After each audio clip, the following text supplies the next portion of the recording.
Gonna lay down my sword and shield down by the riverside, way down by the riverside, way down by the riverside. I'm gonna lay down my sword and shield down by the riverside. I ain't gonna study war no more. I ain't gonna study war no more. I ain't gonna study war no more. I ain't gonna study war no more. I ain't gonna study war no more. I ain't gonna study war no more. I ain't gonna study war no more. Gonna lay down the bombs and guns. Lay down by the bombs. Lay down.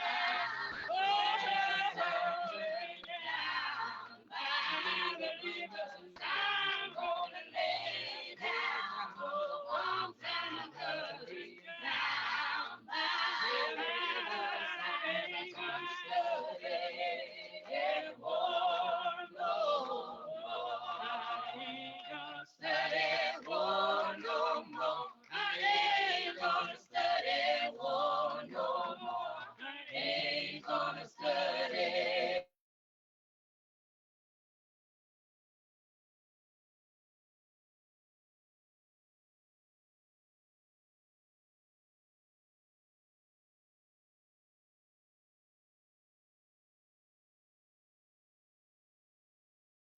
War no more. Gonna join hands the whole world round. Down by the riverside. Down by the riverside. Gonna join hands the whole world round. Down by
There's a place where the wind don't blow and the sun don't glare in your eyes. High over the mountains, but it's not like home to me.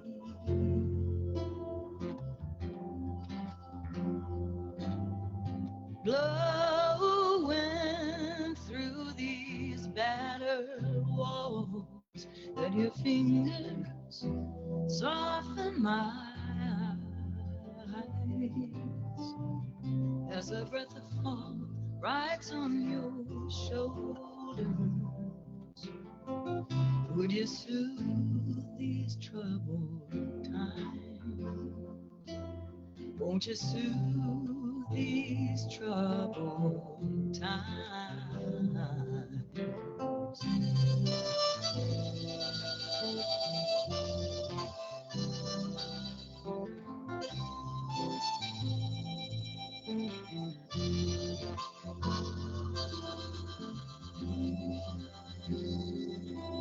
There's a place where the cross is king and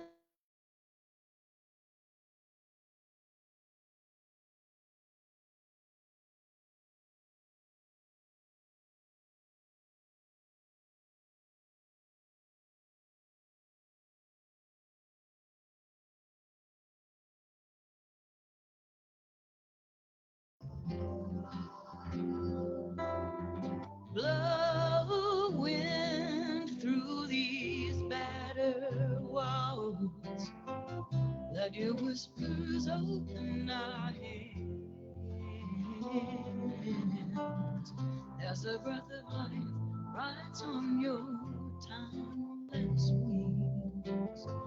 Would you soothe this troubled land? Won't you soothe this troubled land?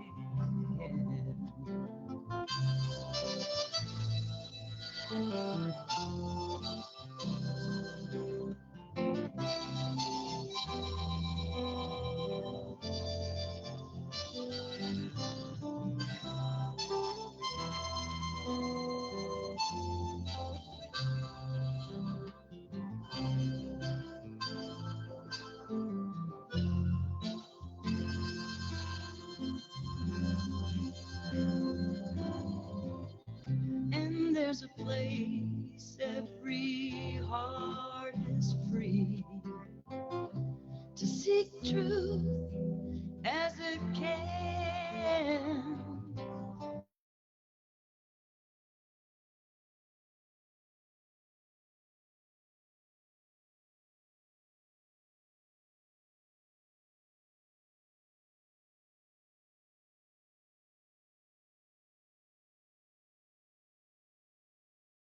Going through these battered walls, let your wonder carry out your dreams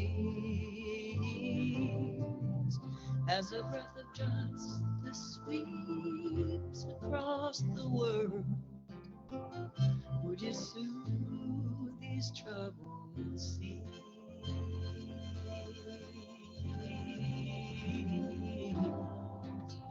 Won't you soothe these troubled seas?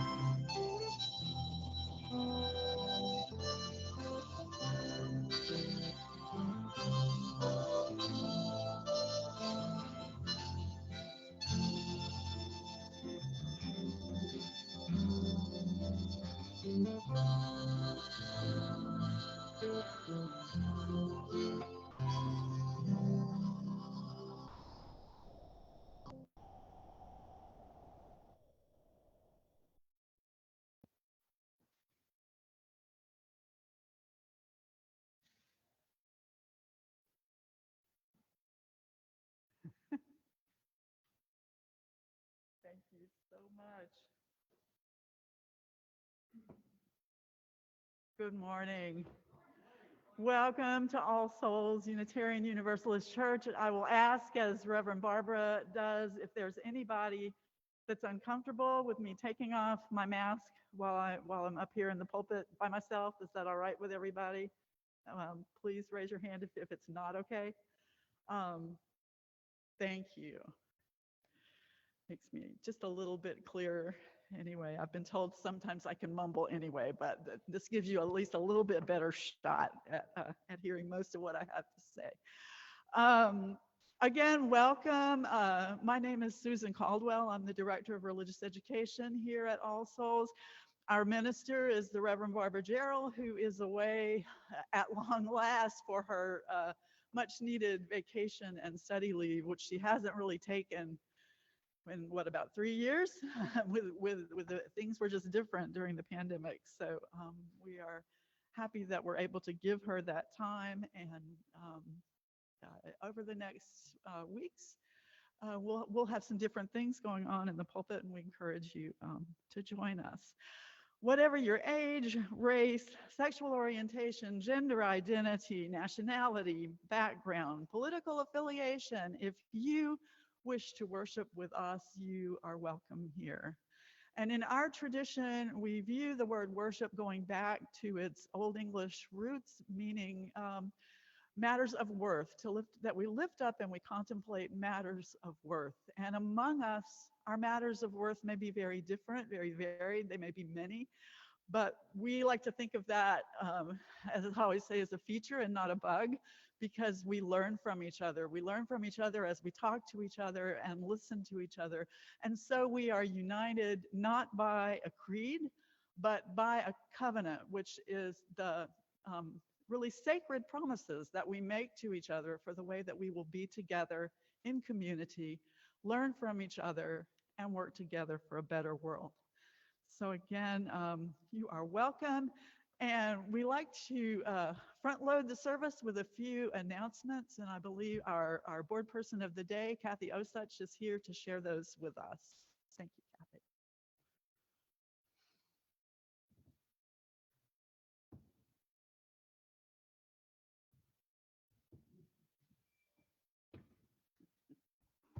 Good morning. I'm Kathy Osuch again. And the first announcement is directly right after this meeting, this service, we'll have the congregational meeting where we're voting on a slate of new officers listed in the email that went out on Friday, and another person for the Committee on Ministry. So there's a number of things that important issues that you might want to stay for if you can. There's information on the table out front about a program we're working with to sponsor refugees from Afghanistan and perhaps other areas also, but right now the focus is on that. And they need all kinds of help. There's information, like I said, on the table out front, giving you more. And Susan will probably tell you more about Affirmation Sunday that's coming up to honor our graduating children and the whole children's religious education program. I probably forgot something, but maybe somebody else can fill in for me. Thank you very much.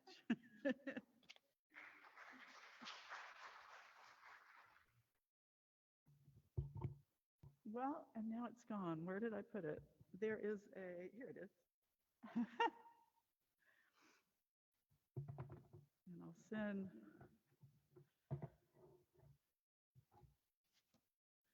I'm sending Reverend Gerald's fancy pen along with this sign-in sheet, so be sure that it returns her fancy pulpit pen that she's got up here.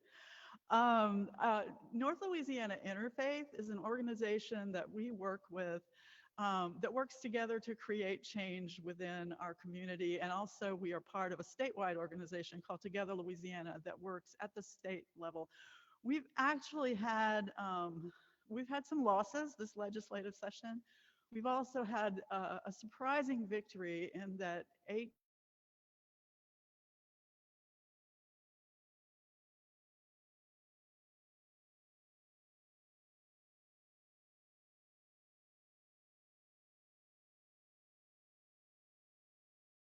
until young men got up and told their stories, horrifying stories of solitary confinement in institutions in Louisiana. And so it passed the Criminal Justice Committee. It passed the House. And so on Tuesday, it will come before the Senate. I encourage you to email or call your senator and encourage them to vote for this legislation. Again, it's HB 746, limiting solitary confinement for juveniles. And also to come to the Interfaith Regional Assembly on the 14th of June. We have said we'll bring 20 people. Many of you signed up last week, but if you haven't signed up yet, there are some more slots left on the back. And we want to sign up way more than 20 so that we can make sure we bring our 20 and then some. But it's a vital organization that does some great work. And I went to the assembly that just happened for Sin Law Interfaith in Alexandria. It was huge and it was spirited, and I think they're going to do great things down there, and I think we will too. So I'm going to pass this around.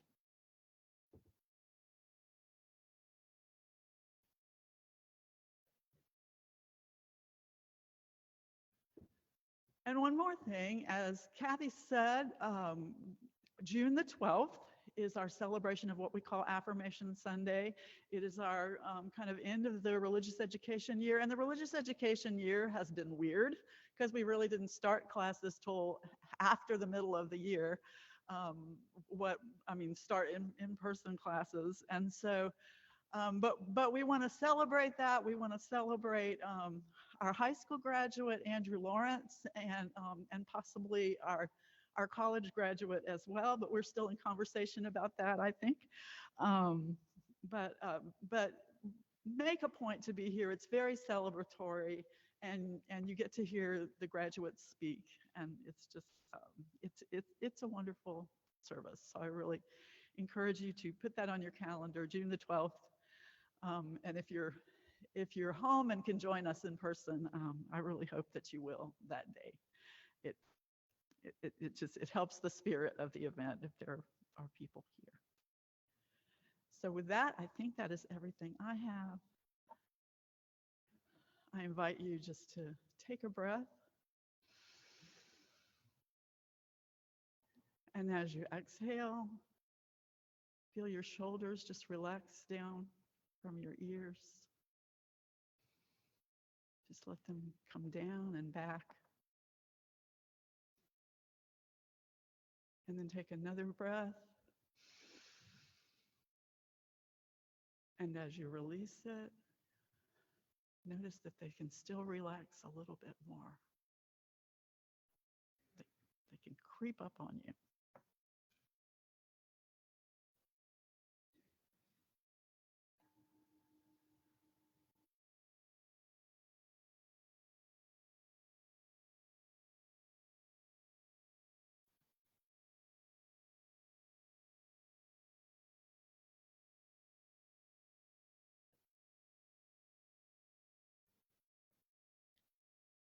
Back in the pre-pandemic world, in our printed order of service, we published each week the number of Americans lost in the conflicts in Iraq and Afghanistan.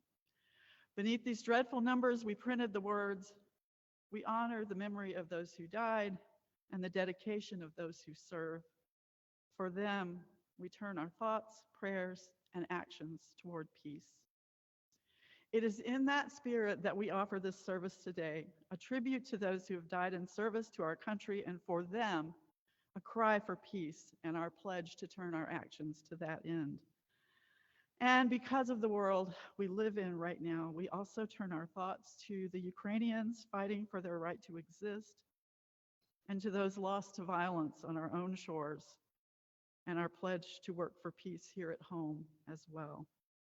And so we are called to worship with these words from the Mennonites. In a world filled with violence and war, we gather together to celebrate the promise of peace. In a world filled with tyranny and oppression, we gather together to celebrate the promise of justice for all. In a world filled with hunger and greed, we gather together to celebrate the promise of plenty for all. Our hope is in the name of the source and spirit of life, called by many names and beyond all naming, and in the power of people emboldened by love to work together to create change. Let's see. Jackson, did you want to join me for the chalice lighting?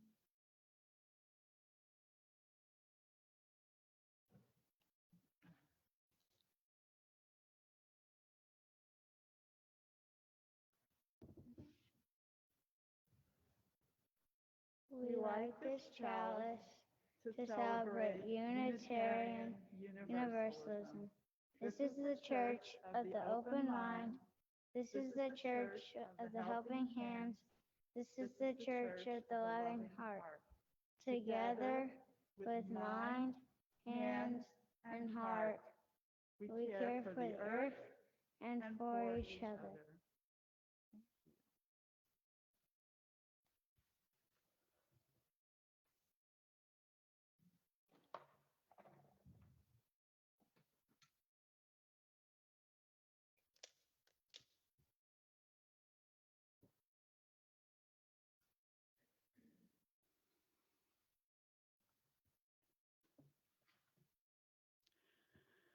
Child soldiers, we're appalled by the mere thought.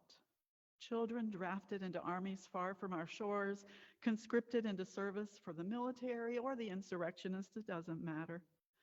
As long as the children can carry the guns almost as big as they are, can learn to shoot the one called enemy or the one called other, we would never do that. We love our children. We are civilized people. And yet we send them every day into war zones of our making. Child soldiers, we haven't trained for this combat, unless you count training to hide in the corner or throw a Dora the Explorer backpack at a man with a gun. Against an army of the disgruntled and disinformed, armed by our inaction, emboldened by our intransigence, financed by hefty campaign contributions. But child soldiers were appalled by the mere thought.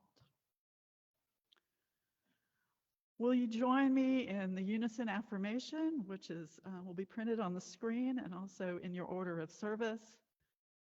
Rise in body or spirit.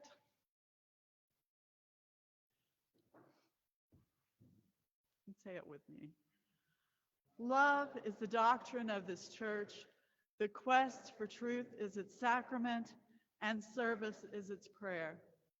To dwell together in peace, to seek knowledge in freedom, to serve human need, to the end that all souls shall grow into harmony with the sacred. Thus do we covenant with each other. Our opening song is Let There Be Peace on Earth. The words will be on the screen, and I've asked Bob to help with leading singing.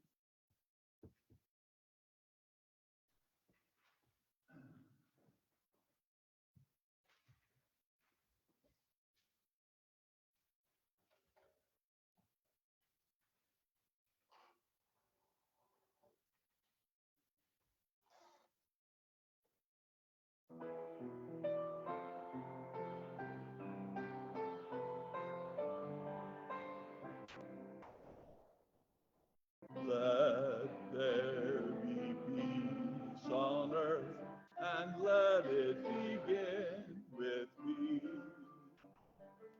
Let there be peace on earth, the peace that was meant to be. With God our Creator, family all are we. Let us walk with each other in kingdom company. Let peace begin with me. Let this be the moment now. With every step I take, let this be my solemn vow. To take each moment and live each moment in peace eternally. Let there be peace on earth, and let it begin with me.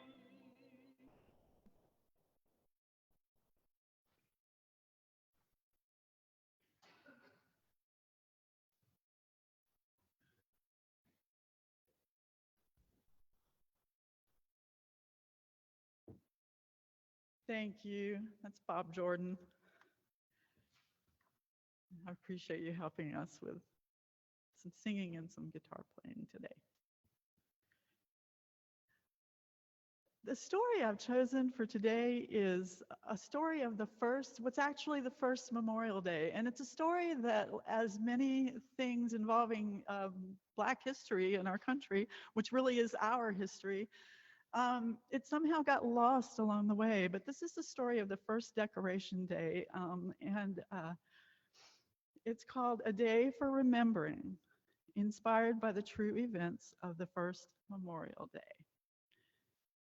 It's written by Leah Henderson and illustrated by Floyd Cooper. And it starts with this quote from Frederick Douglass. "Dark and sad will be the hour to this nation when it forgets to pay homage to its greatest benefactors, the loyal soldiers who imperiled all for country and freedom." Memorial Day, originally called Decoration Day, was established to honor those who gave their lives while fighting in the Civil War.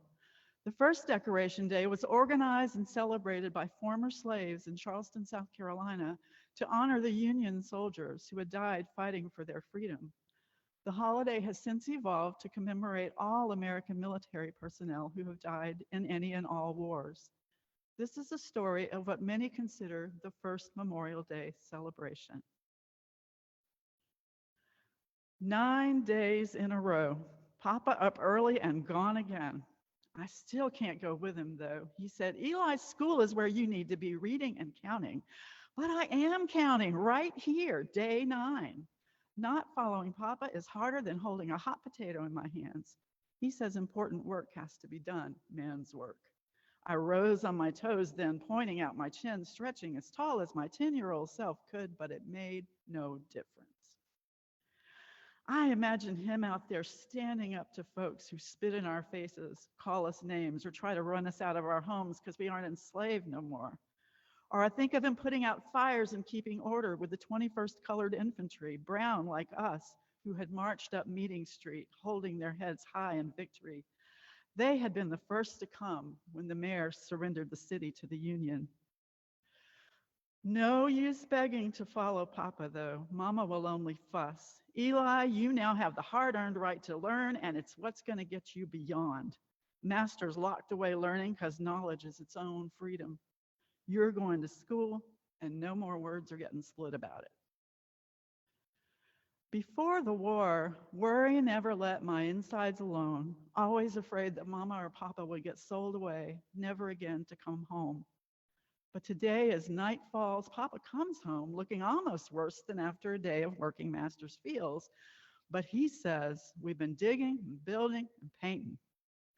Digging, building, painting, but Papa isn't giving any more answers. But then the next day, get up, Eli, today you're coming with me. Day 10, I spring out of bed like beans in a skillet and pull on my breeches. Something really important must be happening if Papa is letting me miss even 1 second of school. We join other men and boys, 28 in all I count, stomping along, ready to do the really important business that Papa thinks I am old enough to do now.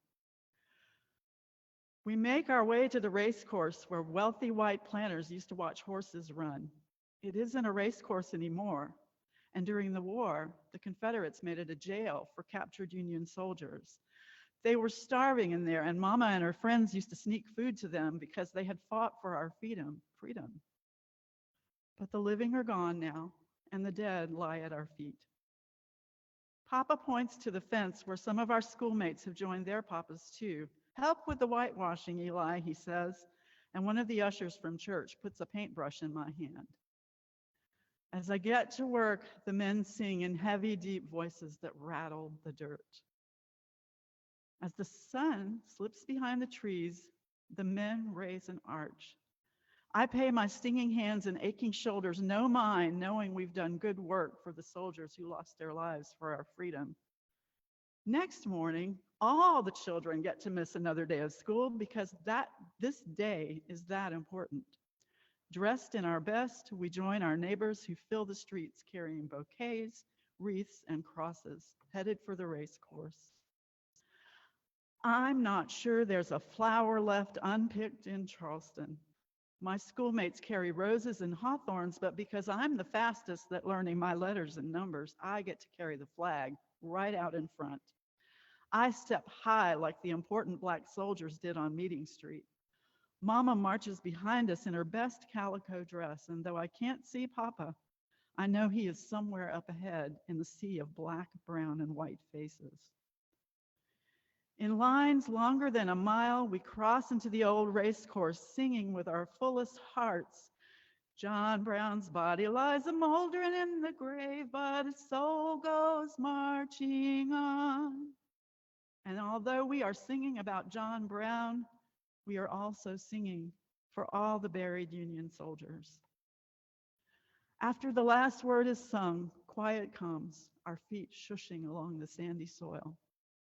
We circle the fresh dirt mounds with sweet-smelling petals of rose, jasmine, and lilac swirling to the ground. Thousands of hands sprinkle thousands of spring blossoms. The graves become a bed of petals and tears. The flag flaps in the breeze as I hand it off, as if waving goodbye to the Union soldiers finally at peace. Pastors preach sacrifice, abolitionists proclaim freedom, and officers bay at us to remember. And even though we are sad, we are celebrating too. My heart rests easy now.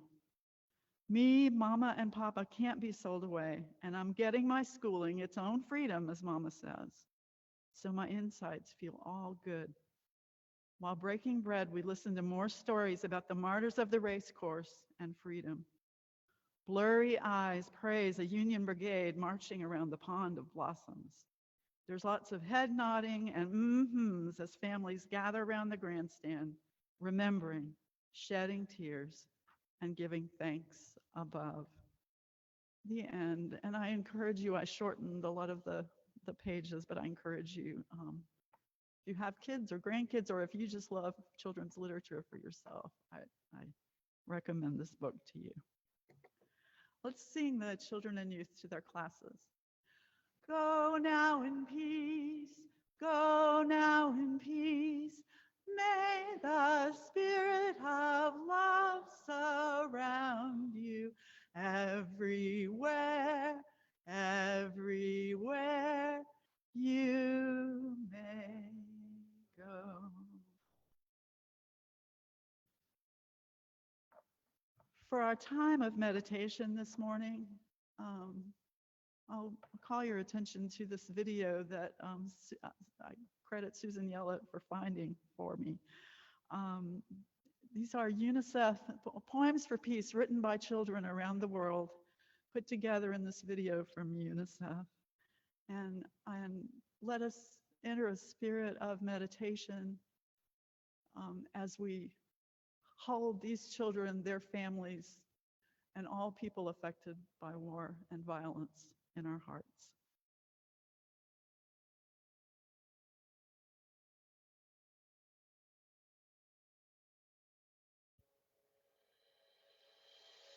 Земля від жаху тихо помирала, згасала, як остання свічка на столі. Assis sur la balançoire de la solitude, mécontent de son destin. أنت وطني لكني أراك جريحا ومكسورا.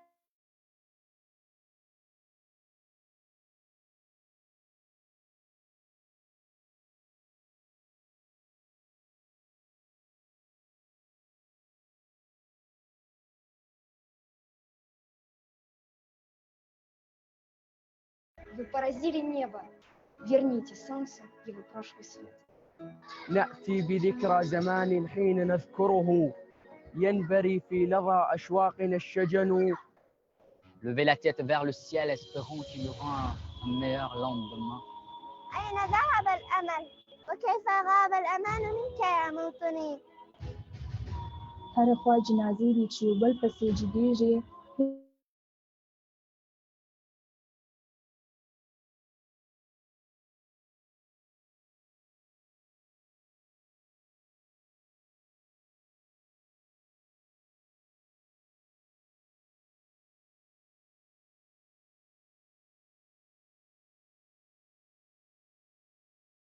hope, the smell of a new day. Нам снится мир, тепло руки и запах хлеба, и трели птиц, встречающих рассвет. The sparrows are dancing in beautiful pairs. Looking for a place to build its nest, where love has made her blessings rest. All that pain, we've had enough. Our country needs life and peace. It is something that we pray for when we think we have nothing left. A child running under the sun, with a smile so bright that it lights a dull night. I can imagine such a day for hours and hours. كل فرد منا يحلم أن يعيش باطمئنان وسلام واستقرار. Peace is not seeing black or men, women and children. هو السلام ممزوج بكلماتنا، ببسماتنا، بأناملنا التي كافحت الآلام. سلام، سلام. Peace. Peace. Peace is never too late.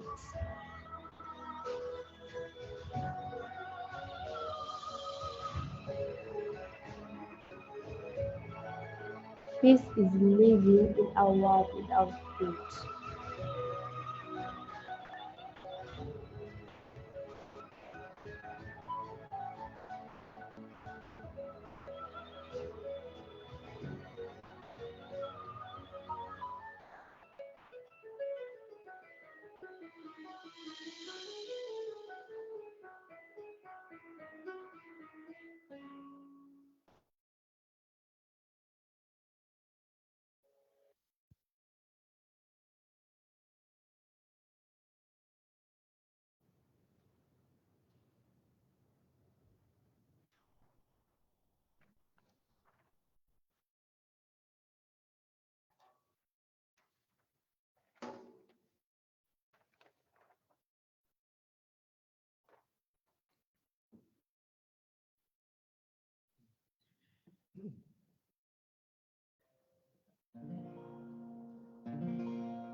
This melody is based on an Irish song called Pawns in the Game.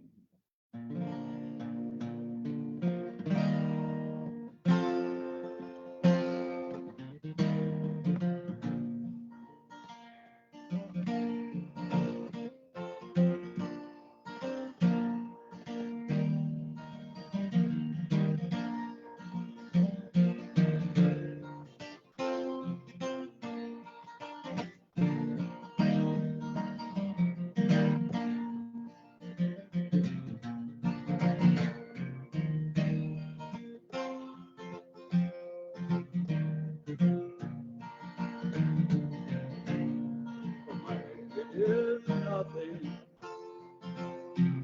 I hate that. The country I come from is called Midwest. All that brought up there belongs to a vine. The land that I live in has God on the sign.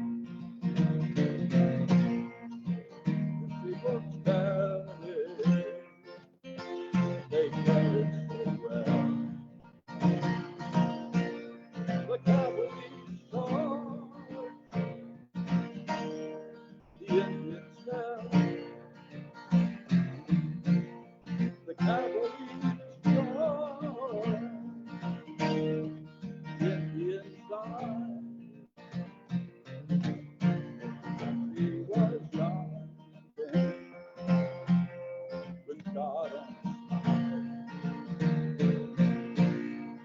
Spanish America, when the war had its day, and the Civil War too was soon laid away, and the names of the heroes to memorize on their hands.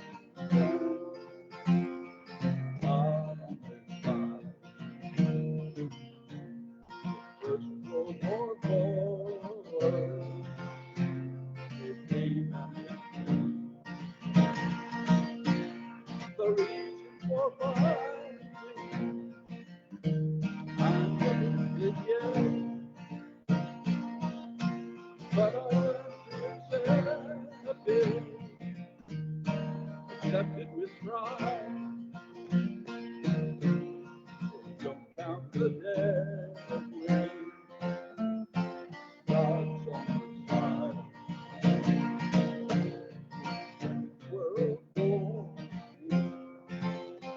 it came to an end. We forgave the Germans, and then we were bred. So they murdered 6 million in the oven state line.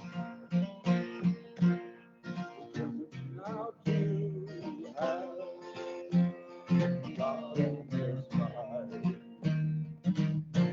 I've learned to say brothers my whole life. With another war comes, then we must fight. I hate them and fear them, running too high. Left it all bravely with God on my side. Now we got weapons of a chemical dye. Fire that we're forced to, the fire that we must. One push of the button and from the worldwide. Never ask questions. Not the dark hour and take it backward. That Jesus Christ was raised by a king. But I'm just before you. You have to decide. It was a scandal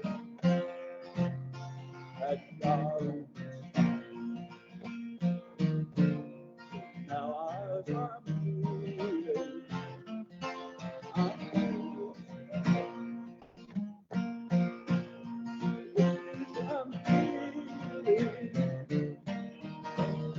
I'm content. The words in my head and fall on the floor.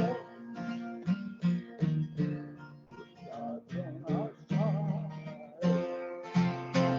He'll stop the next war.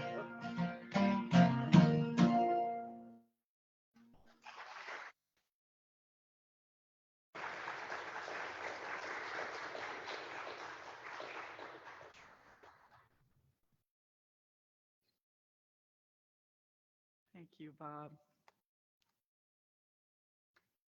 I'll ask Susan to come now and read the poem.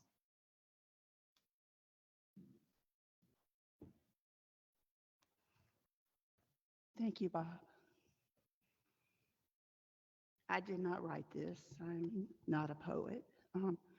And the word America in here, I think, really needs to be the word United States, but I'm going to read it the way the poet wrote it. England is a cup of tea, France a wheel of ripened brie, Greece a short, squat olive tree, America is a gun. Brazil is a football on the sand, Argentina Maradona's hand, Germany an Oompa band, but America is a gun. Holland is a wooden shoe, Hungary a goulash stew, Australia a kangaroo, America is a gun. Japan is a thermal spray, Scotland is a Highland fling. Oh, better be to be anything than America as a gun. Thank you.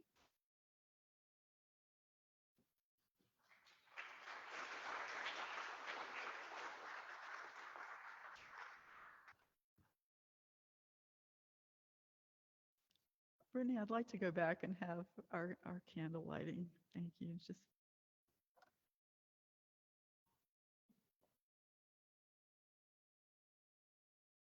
I want to thank Bob and Susan.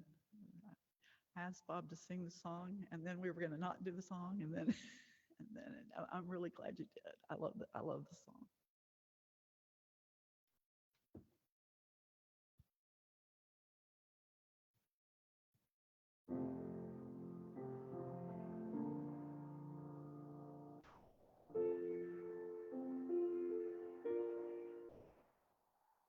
Gather up the brokenness and bring it to me now.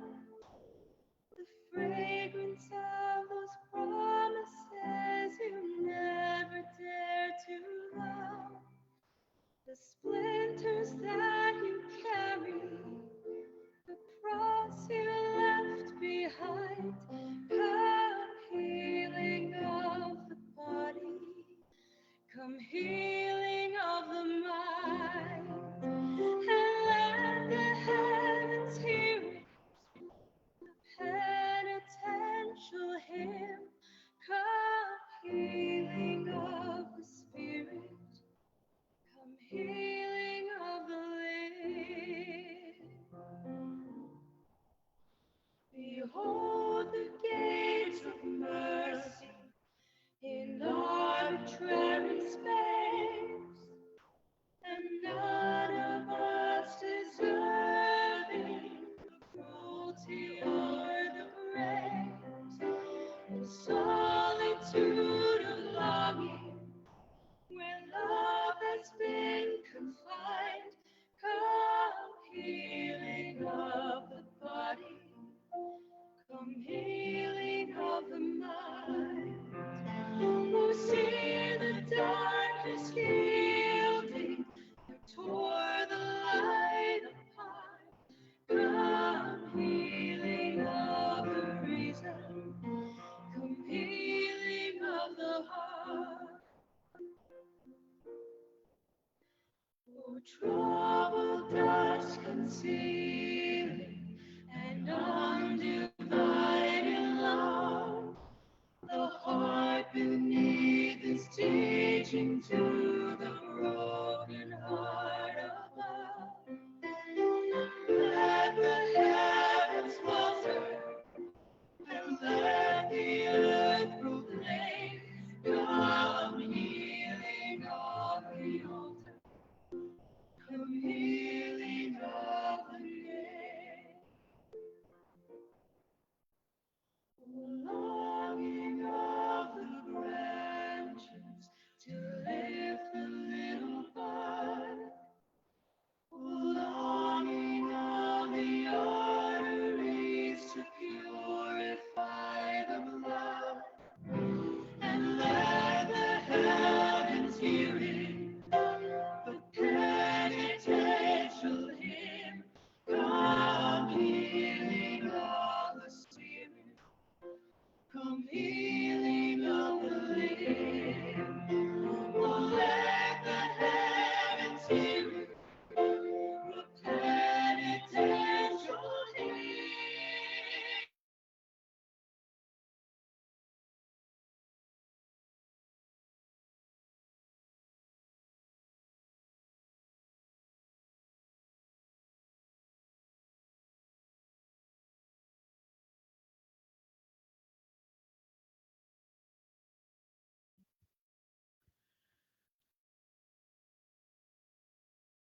I commend to you the book from which I will take these readings this morning. It's a book called War Zone Faith by George Tiger.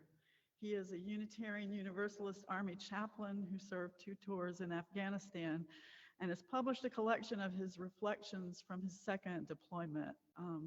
You may or may not know there are UU military chaplains. The world of the military and the world of Unitarian Universalism can seem from the outside like 2 very different worlds, but I've found from the inside that the 2 worlds share not only a ridiculous love of acronyms, but a fierce devotion to community, to the people who live and work on either side of you every day. Whatever disagreements you may have in a time of crisis, you take care of your own. I also wanted you to hear some of George's voice because his faith is very much infused with and inspired by the life and teachings of Jesus. And I think that that too is a voice of Unitarian Universalism that is important to hear. In Afghanistan, George Tiger served as chaplain for the 1st Squadron, 10th U.S. Cavalry Regiment. Stationed near the center of Kandahar City, he spent his time traveling to smaller outposts called police substations, or PSSs, where U.S. soldiers partnered with Afghan uniformed police to provide security. Since he couldn't be at every outpost all the time, he would email his chaplain's weekly briefs to the tactical operations centers of each PSS. He was often surprised when he would visit a PSS to find his words tacked to a wall in a common area, sometimes in the chow hall, sometimes on the outside door of the latrine, not the inside door. But these are excerpts from one of those reflections called Meaning in the Midst of War. I rumble down the street in the back of an MATV, a smaller, more maneuverable version of the mine-resistant ambush-protected truck. There have been several IEDs, or improvised explosive devices, found across the city in the past 72 hours. With vigilance and luck, all were found before they detonated. Still, we are prepared every time we go out to get blown up. Most of the time when this happens, the truck is mine resistant enough to save lives, most of the time. This is the backdrop against which I conduct my ministry every day. I am headed to PSS-1, where just weeks ago, a suicide bomber attacked, killing a young soldier and wounding 5 others. I arrived 45 minutes after the blast and helped the remainder of the platoon clean up the debris and begin putting their lives back together. I prayed over the mangled body of the soldier before he began his long trip home. I helped mop up blood from the floors and walls. I literally dug in and did the hard work of combat ministry. This was not the first dead soldier I have sent home, and not the last. As an Army chaplain, my job is to help young people make sense out of all of this, but there are times I cannot make sense of it myself. In this place, existential questions are not philosophy discussed at coffee hour. While every human being must struggle with what it means to be human, zipping a black bag over the breathless body of a friend puts a new sense of urgency on the questions of life and death. As a Unitarian Universalist, I understand there are no easy answers. Instead, I seek to engage the young people I meet in the struggle for human meaning. Many chaplains do not share this approach to ministry. They imagine a deity that has charted each of our courses in the life from our first breath to our last. I cannot share this point of view. If this is true, has God placed some of us on a collision course with an IED? Easy answers lead to difficult questions. Why not just start with the questions? As time goes on in a combat zone, the questions don't slow down and the answers don't get easier. Far from home, with the threat of violence looming beneath the surface of life, how one reconciles the message of Jesus with the reality of war comes into acute focus. It's not as easy as original sin or God's mysterious plan. I am thankful it is not, and I am grateful to be here as a constant reminder of that truth. I have never believed in a predetermined plan of salvation in which Jesus and all the rest of us are no more than pawns. Jesus was born in a perfectly normal way to perfectly normal parents. The angels, the magi, and the star in the sky came long afterward to establish the significance of the life of Jesus in light of his death. So why the stories? Those who knew him saw something powerful, something ultimately real about him. They struggled to make sense of his tragic and violent death through the symbols and stories of their times. Here in combat, we too are engaged in the same struggle to find meaning in a world of violence and uncertainty. The simple fix, pray the sinner's prayer, accept Jesus and walk away, might be an easier way to deal with it all, but the questions of being and nothingness remain and will eat away at the edges of your spirit. No matter how you choose to run and hide from the reality of war, it will keep coming at you until you recognize that you are the only person who can give meaning to your life. The birth and therefore the life of Jesus must remind us that far from being complete, our lives and our world are fragmented and imperfect. Jesus saw this imperfect world and imperfect human beings not as utterly fallen beyond redemption or requiring intervention of an otherworldly deity to make us into something we're not. He saw the world just as it was and is, as God's world. He saw human beings just as we are, as God's people. What mattered to him was how we respond to God's imperfect world and God's imperfect.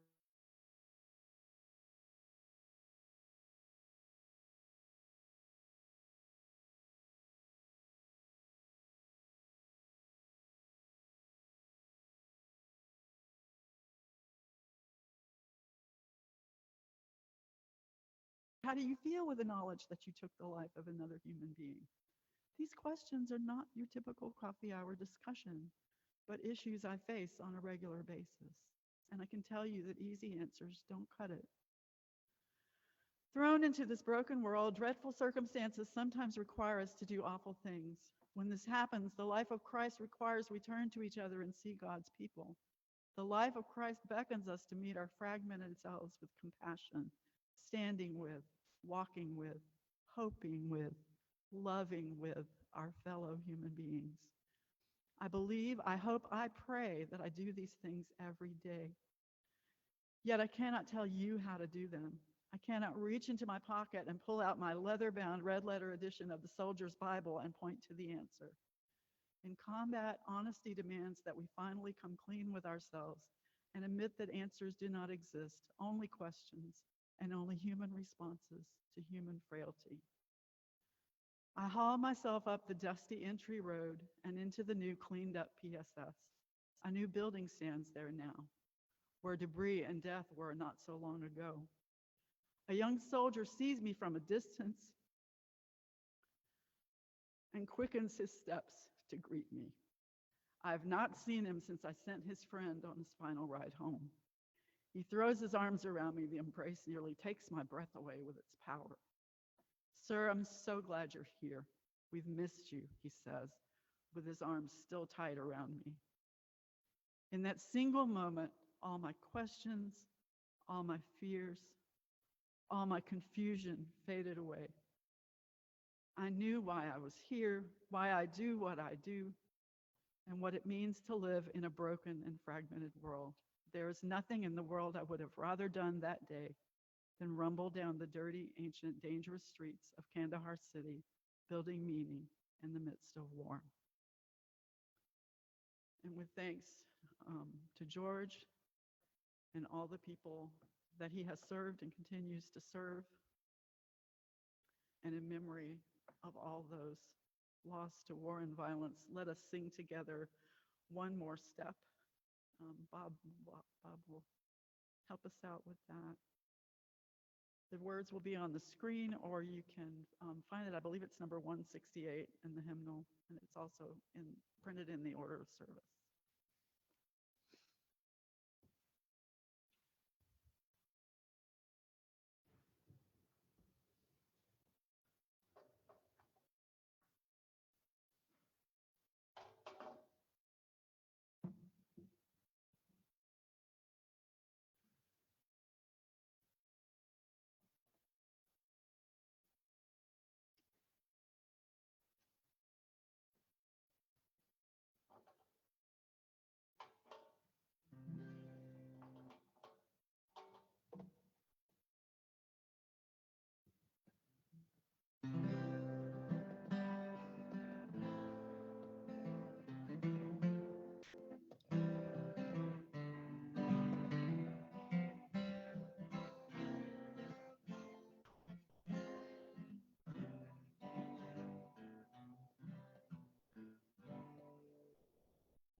Today, our middle and high schoolers are scattered to the winds, but they actually had a lesson plan today that they'll do next week, featuring an interview with David Hogg, who was one of the survivors of Parkland. And this is the most hopeful young man in a time where hope, is so needed. And he reminds us of the small but vital changes they've been able to make in Florida, of all places, to gun laws that have actually saved lives. Not everything they wanted, not by any means all the changes they wanted.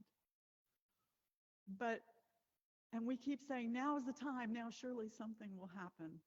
He, with all he's been through, with all the name calling he has endured and everything, he believes that right now there are 10 senators, Republicans and Democrats, working together to find, as David Hogg says, even the one small thing, even the one small thing. And so as you're writing your state senator about 746, I encourage you also, write to these guys, write to Cassidy and Kennedy and say, Cassidy is one of the ones actually working with this group, believe it or not. And I know he's said some awful things lately, but he's working on this.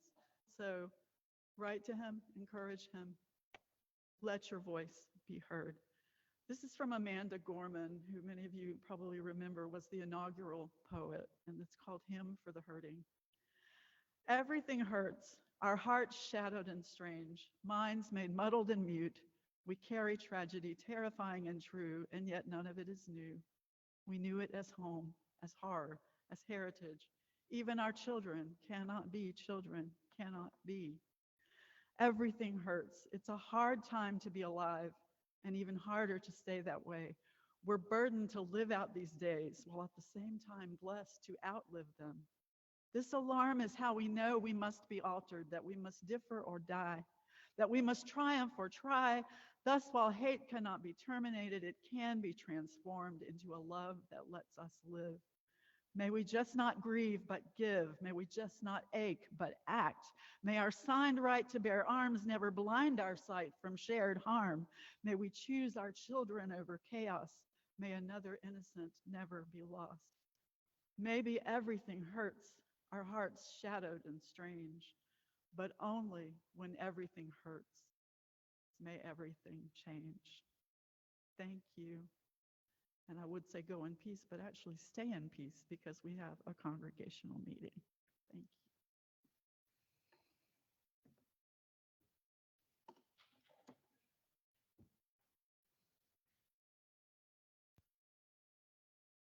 you. The all-new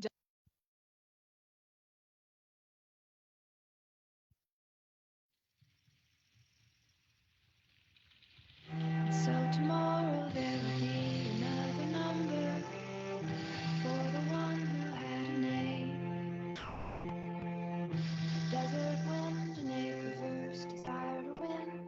History buried in shame. All the beating drums, celebration guns, the thunder and the laughter. Last thing they remember.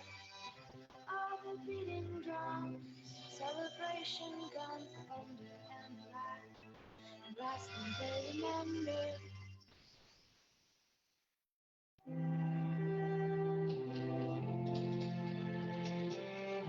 Then the next day, how will you know your enemy? By the color of your fear. One by one, you can cage them in your freedom, make them all disappear. 660 days, two gods, one uncharged. This morning's papers, ink stains my fingers, my hands go darker every day. All the beating drums, celebration guns, the thunder and the laughter, the last thing they remember. All the beating drums, celebration guns, the thunder and the laughter, the last thing they remember. All the beating drums, celebration guns, the thunder and